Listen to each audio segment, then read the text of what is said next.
Hey guys, Michael with Quiet Lawn. Thank you for watching this series. This is part 2 on how I work less than 1 hour per week. Part 1, if you'll look, has to do with the life events that led me to get into a business or something that I could still bring in money but not have to be personally involved or trade my time for money, basically. So part 1 was why and the experiences leading up to that. Part 2 was, now that I had this different perspective, hey, this working all the time, this working 7 days a week, 12 plus hours a day, this didn't really get me anywhere. I think I would much rather have a better work-life balance. I'd much rather find an opportunity to allow me to not trade my time for money and allow me to be able to spend the time on the important things, my kids, my family, my parents, traveling, learning, martial arts, the things that I enjoy, exercise. So I started to look at what opportunities would allow this. I'd always wanted to get into real estate, and I was. I had a rental property, and that was what my goal was since I was 16, 17, 18 years old when I read Rich Dad Poor Dad. Real estate investing is something I still want to do. I flipped a few houses. I had rental property, something I really enjoyed. I've always made good money at it. But, after the events in my 20s that reset me completely financially, I didn't have any money to get in real estate. I only had my house. It was 2014 and the housing market was at the bottom. There were plenty of opportunities to buy houses, but I just wasn't in a financial position to be able to get second mortgages, put down payments on houses like that. They didn't have the 0% interest mortgages. Everything was like 20-25% down. And just for those various reasons, real estate wasn't an option at that time. The other option, how I could not leverage my time, but still own something that's going to generate income without me trading time for it, was to own a business. So I came to that conclusion, and now the obvious question was, what type of business do I want to get into? So one, definitely not a frozen yogurt shop. I just bought one of those, and I lost my butt and had to go through that ugly situation. So that put that or any business that I didn't have any familiarity in, that I had some industry that I hadn't worked in.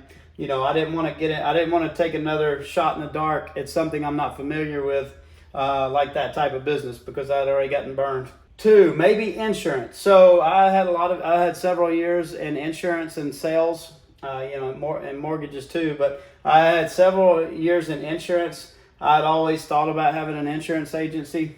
But to be honest, that's always been scary to me. I'm not naturally been a very outgoing person. The thought of doing sales and cold calling and all that stuff is something that I've had to push myself to get more comfortable with, and I still don't like it. It's scary to me. I didn't quite understand enough about the process of building an insurance agency or how long it's going to take. But that was another thought. But I decided to bypass that.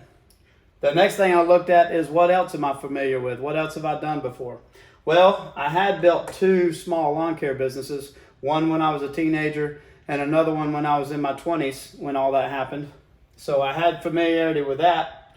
And I also had a handyman business where I was remodeling bathrooms. I was, doing all your normal handyman stuff. I was pretty talented at all that. I had done a lot of stuff, remodeling houses, renovating houses for other people.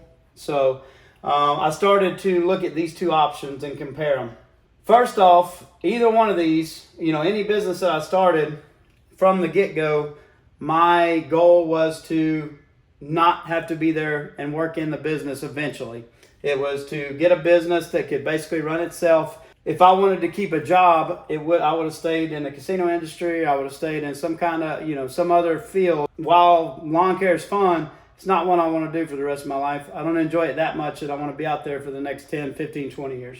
Same thing with handyman stuff. I enjoy that stuff, but I don't want to have to be there all the time. So now I started comparing these 2 opportunities. The big difference between these is I started looking like, hey, when I start to grow this business, I start to hire employees. Which one of these is going to be easier to be able to hire employees? Which one's going to be easier to train, to scale, to sell? Which one's a bigger market? Which one's going to be more predictable in its growth or the type of services you can do? And I looked at handyman business and I said, one, the person that I need to hire for this type of service needs to have a wide array of skills. They need to have some experience in electrical, plumbing, painting, carpentry, like all these various different skills that they need. And it's going to be pretty hard to find somebody that can do all these things. Lawn care, it's pretty easy to find somebody that can mow a yard. Basically, anybody can mow their yard. It's obviously much harder to find somebody that can do that all day, as I discovered.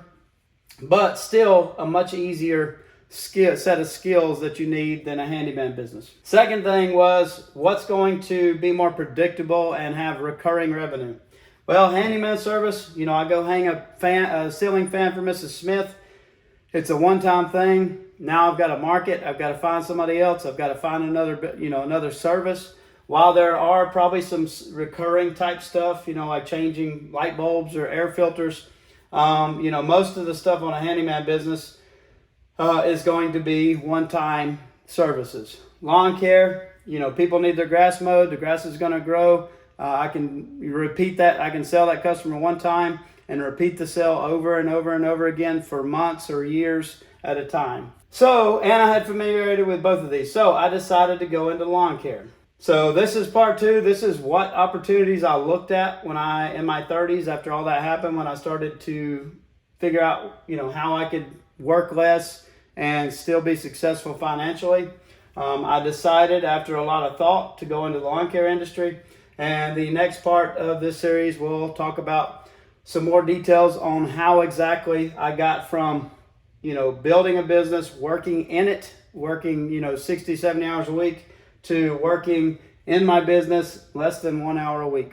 Thanks for watching. I'll see you in the next one.